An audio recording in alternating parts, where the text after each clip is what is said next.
Now, before we get into the video, I just want to clarify something. I thought Jaws was a great ride, okay? Period. You can go ahead and take that dislike back, thank you. But in all seriousness, there's no denying it. It was unique, it was intricate, it had great effects, and let's just put it this way. There's a reason why it has the outstanding legacy that it does, and so many people want it to return. It truly is a spectacular attraction, or at least was a spectacular attraction. But I do think Universal made the right call in closing it in 2012, and I have a few reasons why I believe that is the case. Let's take a look under the hood. For one, let's not forget the state this ride was in. From day one, it had technical issues. The ride had to be pretty much completely rebuilt after the first couple of days. But because of how complex and complicated the ride was, it never really fully was able to get to a great operating state. And even up until the day it closed, it consistently broke down, had issues, had effects that didn't work or weren't coordinated.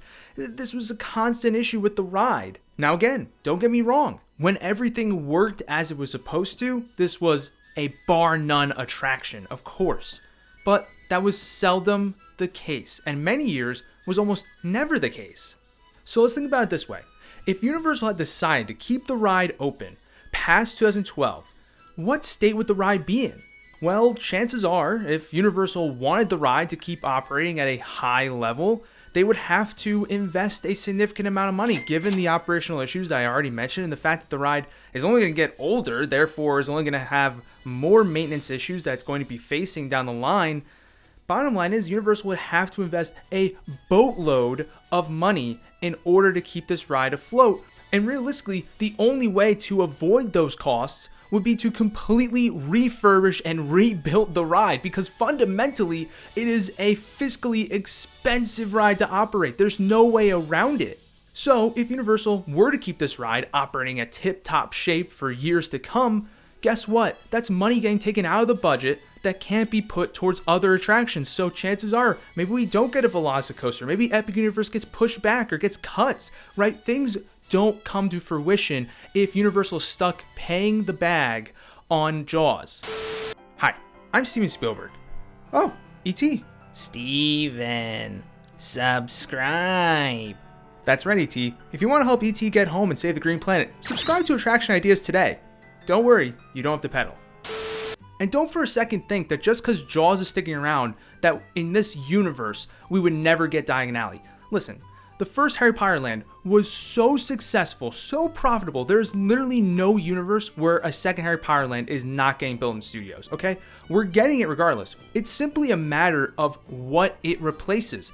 Obviously, if it doesn't replace Jaws, well, guess what? Maybe it goes in Fear Factor and Men in Black spot. Maybe it goes in Kid Zone spot. There's a bunch of different places in the studio's park it could have feasibly gone. So, as a result of that, if Jaws never gets replaced, we're not saving money by not building a Harry Potter expansion. Bottom line is, if Jaws sticks around, that is a net negative loss because that ride takes up so much of an operating cost and would inevitably, through old age and given its current operational issues, take up a much greater maintenance fee as the years go on. Now, there is an alternative to this where Jaws could have stayed open and Universal could have saved some money, and that scenario would be letting Jaws go into disrepair. Think Cat in the Hat, but like 10 times worse. Basically, everything would go into B mode. Many effects would be turned off or be running in a limited capacity, and the animatronics would have very limited to no movement. Also, chances are the ride's capacity would be purposely brought down with less boats being put on the water so that way they can run the effects less and hire less skippers. Chances are this ride would become a shell of its former self if this was the path that we ended up taking if Jaws stuck around. So you think about the legacy that Jaws currently has. It is one of the most beloved Universal attractions of all time. If it stuck around and got put into such a sad state for the last few years of its operation, or several years of its operation, do you really think that it would have the same legacy? Think of a show that, has a few great seasons at the beginning, but goes on several seasons longer than it should. Its legacy is tarnished from that point on, right? This would be the same situation with Jaws if it stayed open past when it was actually operating at its best.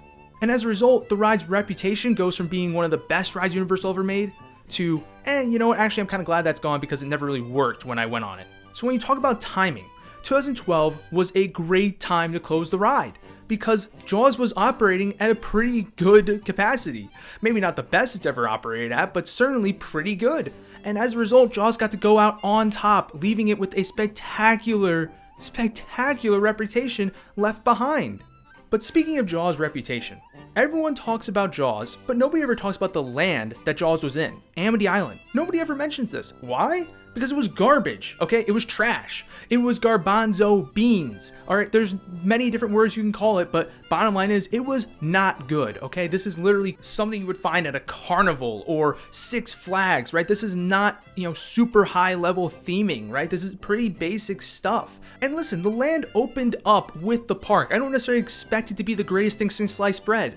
But let's be honest, it doesn't match up with the quality of stuff that Universal was heading towards, especially since Hogsmeade had opened up 2 years earlier to Jaws closing. Clearly, this Amity Island land just no longer was living up to those expectations. And let's not forget what replaced it, right? You cannot look at Jaws closing in a vacuum, right? Because let's be honest, if Jaws was replaced by something completely garbage, then maybe this conversation isn't one I'd be having with you right now. But it was replaced by something great. It was replaced by Diagon Alley. What a spectacular land. Probably one of the most highly themed, highly detailed lands at any theme park, period.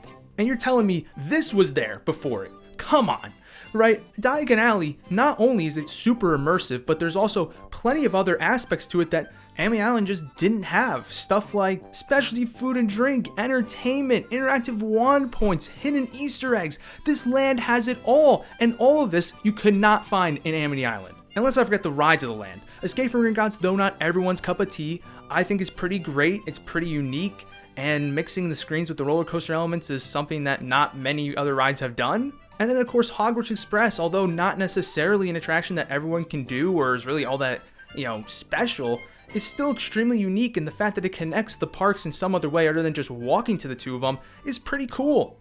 Oh, and by the way, did you notice that? I said 2 rides? 2 rides for the price of 1.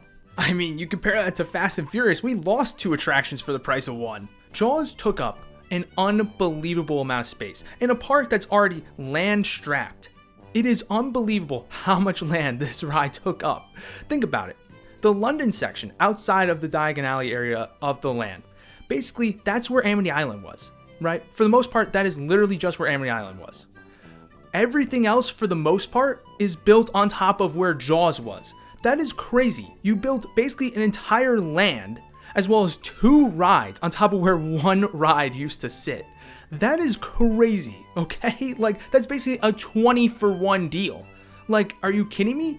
Just from that aspect, it's like, how could you not say this is a great trade? I mean, I can understand if it was like, okay, you're getting 20 things that are terrible for 1 great thing, but this is a great replacement, right? And you're getting more stuff on top of it. I cannot imagine a better replacement for a ride as good as Jaws. We got like the good outcome. We got the good scenario. Even if you don't like Harry Potter, you can't deny that this is a great land and these are some good quality rides. And I truly believe the bottom line is, regardless of how big of a fan you are of Jaws, you cannot deny that Jaws went out on top and it got a good replacement. I mean, that's the best you can ask for, right? If it stayed around, either the park as a whole would be crippled by it, whether because of money or land, or the ride would become a former shell of itself and would have gone out as a much more pitiful and sad ride than, the great ride we remember it as. So before I end the video, I know a lot of you Jaws fans are probably, maybe a little teary-eyed right now. So how about we discuss, could Jaws come back? Could the great ride that everyone remembers be brought back, right? Could we get a second chance at this? I think that we all understand that it closing 2012 was the right decision, but could it come back in another form? Could we see Jaws come back? No! You can't repeat the past, old sport. It's never coming back. Get over it. It's done. Bye-bye. See you later. Dead sharks tell no tales. This ride's story is done. It's over. Jaws is never coming back, baby. Let's go. Yeah, you can put your dislike back. Yeah, that's right. Yeah. What are you gonna do? What? Anyways, see you next time. If you agree with me, comment below. If you disagree with me, don't say a word. Stay quiet, kid. Anyways, bye.